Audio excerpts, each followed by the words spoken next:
नमस्कार दोस्तों, आज हम सब यहाँ गणतंत्र दिवस मनाने आए हैं। झंडे फहराने, देशभक्ति के नारे लगाने और संविधान को याद करने भी आए हैं। लेकिन दोस्तों, एक सवाल है कि क्या हम लोग संविधान को सच में समझते भी हैं?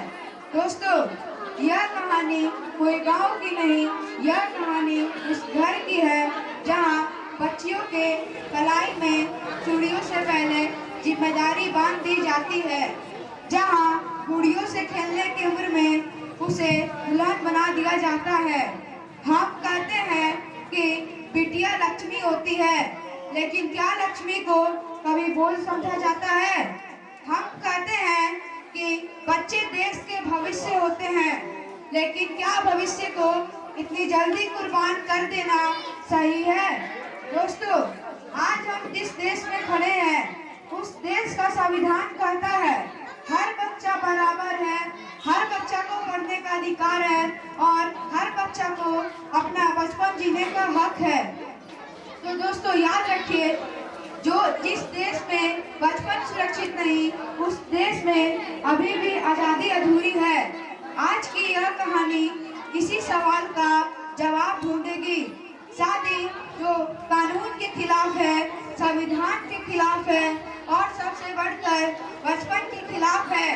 तो दोस्तों, कहानी शुरू होने से पहले मैं बता दूं कि इस घर में 5 लोग रहते हैं, जिसमें से छोटी बच्ची रानी, उनके पिता रमेश जी, उनकी माता पल्लवी जी और उनके मामा और उनकी दादी रहती है।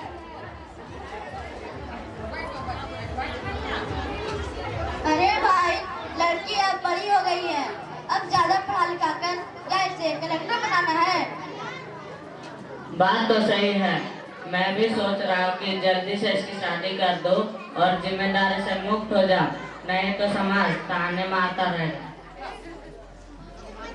लेकिन पापा, मैं पढ़ना चाहती हूँ। मैं पढ़ लिख कर टीचर बनना चाहती हूँ और अपने गांव की सभी लड़कियों को पढ़ाना चाहती हूँ।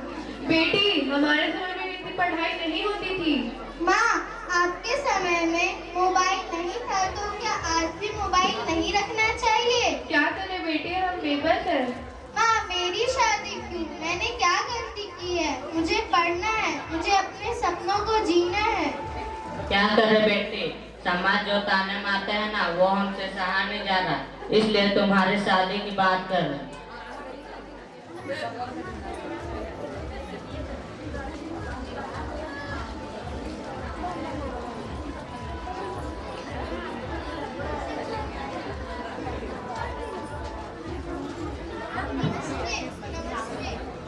मम्मी, पापा, मेघा जी और रमेश सर आए हैं। हाँ, उनको बुलाओ और बैठाओ। आइए। नमस्ते।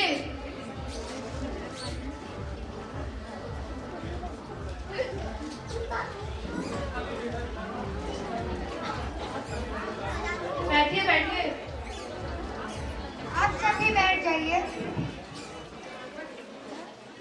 कैसे हैं आप सब? हम सब ठीक हैं। क्या चर्चा चल रही थी घर? इस घर में रानी की शादी की चर्चा चल रही थी। क्या रानी की शादी? अभी तो इसकी पढ़ने लिखने की उम्र है, फिर इसकी शादी क्यों?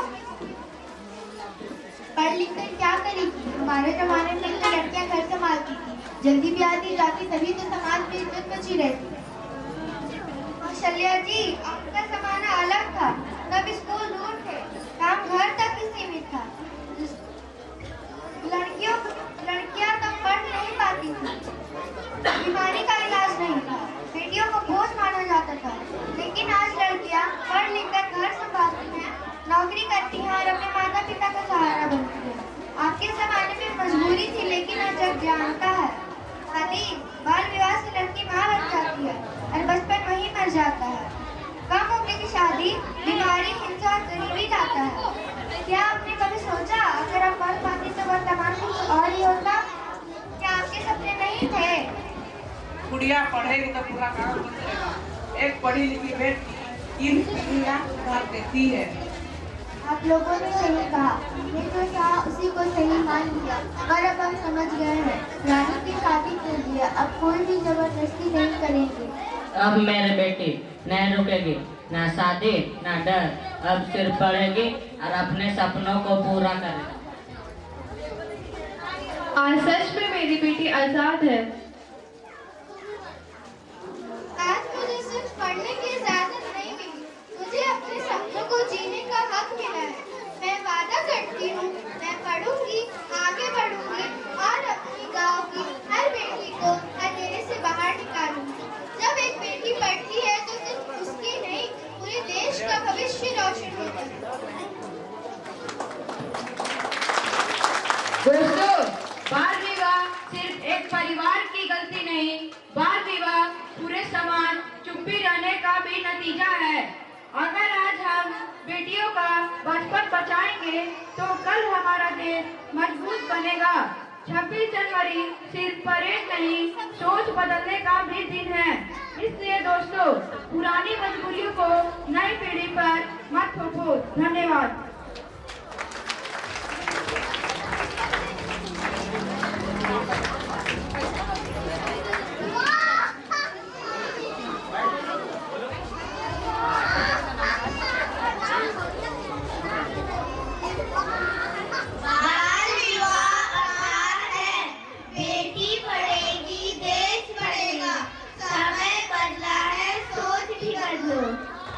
धन्यवाद।